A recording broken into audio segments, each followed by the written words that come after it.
Welcome to Universal Man, where we turn your flight into fight so that you can master yourself, conquer your goals, and live on the front line of your life. My name is Mark Whetpit, and I am here to help you sharpen your masculine edge so that you can cut through the resistance that's holding you back from becoming a man that you admire. And in today's video, I'm going to be talking to you guys about what to do when you've got a relationship that's kind of dragging you down, but you don't really want to cut it out, or maybe you can't, okay? How can you prevent the people around you from holding you back? Well, it's a very important thing to understand. So that's what we're going to be covering today.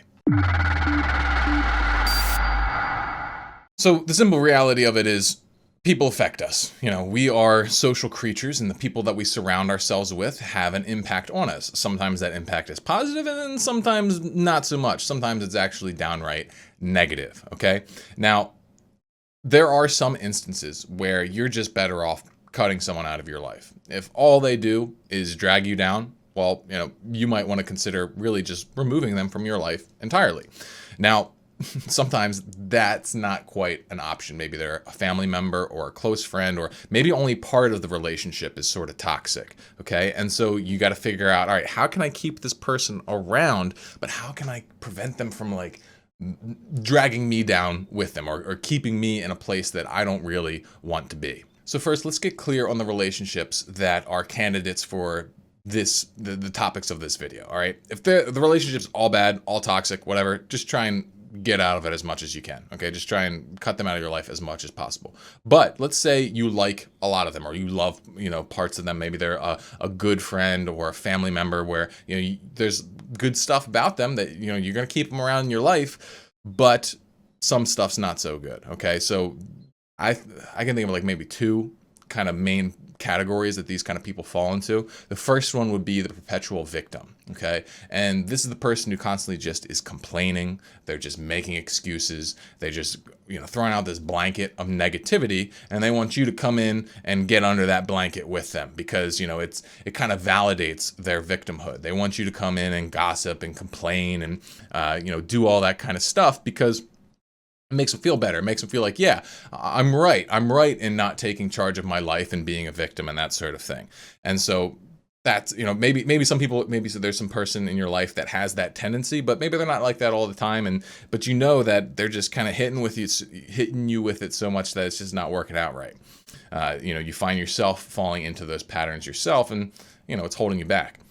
Another example would be maybe a good buddy who is constantly trying to draw you into escapism that you're trying to actually not engage in anymore. So this could be like that drinking buddy, or that buddy that you would always get high with, or maybe that person that you're always playing video games with, and they're constantly trying to rope you into that escapism, and maybe you've had some good times with them in the past, but that's not necessarily who you're trying to be anymore. You're not trying to drink so much or smoke so much or play so many video games or whatever, and you don't know quite how to handle that sort of situation. So what can you do? Well, I think it's pretty simple. You have to first identify the exact pattern that is causing the problem. Okay, what is the specific thing that is going on that you need to shift? An example from my own life was that, I think I might have even mentioned this before, is that me and my brother Tom, we like to play video games together in the evening. He lives a little bit of away from me, and he's one of my best friends, and it's just a fun thing that we like to do, and we've been doing it since we were literally 4 and 5 years old. So, but the problem is we were doing it maybe a little bit too much, and it was impacting my work and my sleep and all that kind of stuff. So I had to figure out, how am I going to handle this? Well, I had to identify the pattern. The pattern was I would just game too long, right? And so that was the thing. That was the thing that was broken. That was the thing that was messed up. So once you identify the pattern, you break the pattern. You identify what's another way to go here. What's another way to hold and respond to that situation. So in that video game case, it was just decide when a cutoff time was. I try not to game past 9:30, and that gives me plenty of time to shut down and sleep and do all that kind of stuff. And, working way better. And that's a relatively simple one. In the case of that complaining family member, you just have to decide how you're going to respond to it. Maybe it's just deciding they're going to start complaining, and you're going to offer a positive perspective and be like, yeah, I can see how you see it that way, but maybe it's not as bad as you think. Or maybe you could do this instead. Maybe you could take a little ownership and just decide to plop that option out there and be like, hey, things aren't that bad. I think that, things could improve if this changed or that changed, or, you can get yourself out of that situation and you wouldn't have to be complaining anymore.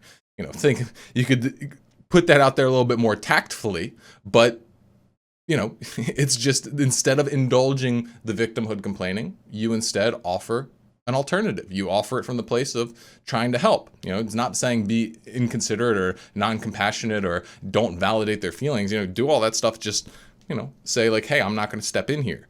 You can instead step over here. Now, the challenge, the big actual hard part is like worrying how other people are going to respond to it, right? Like, I know for me personally, I was worried like, well, if I get off when my brother still wants to play video games, I'm going to be really letting him down, and he's going to be upset, and our relationship's going to fall apart, and that kind of stuff. Or maybe, in the case of, if you don't indulge someone in their complaining, you're worried that, wow, they're just going to get real mad at me, and, they're going to get defensive, and they're going to lash out at me and all that kind of stuff. Well, maybe, maybe.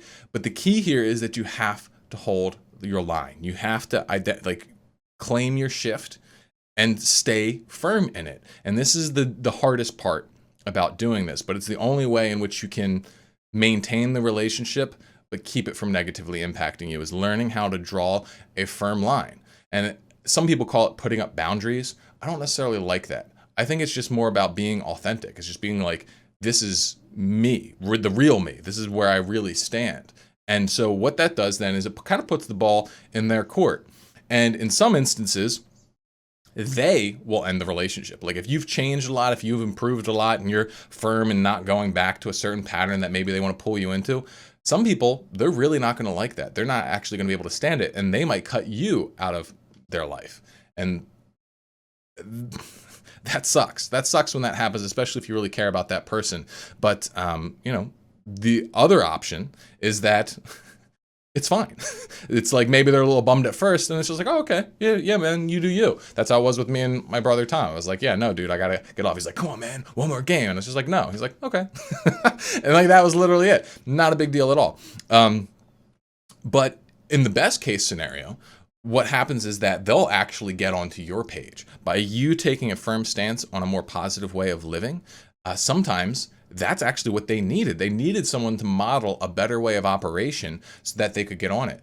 And, I've seen this happen a lot of times. It's happened with people around me, someone who refused to be negative, or someone who was, steadfast in their compassion or something like that. And it brought me out of a negative place. I was like, oh, dang, they're in a way better place than me. I'm gonna go stand over there where they're at. I'm gonna shift myself to level up, to be on their energy. And I've seen, I've been able to do that with other people. That's kind of what my job is as a coach, is to be like, hey, I'm going to come in here with this level of energy, and I'm going to model it for you. I'm going to hold this space so that you can step up into it. Because sometimes it's very difficult to level up level up on your own. It's just hard, especially if you don't have someone there holding that space. So, look at this as an opportunity, not just for yourself, but potentially for that other person who's maybe causing a little friction in your life. So that's what I have for you. To summarize, it's like, identify the pattern that you want to break, identify how you're going to break that pattern, and then stick to it despite what kind of resistance they throw up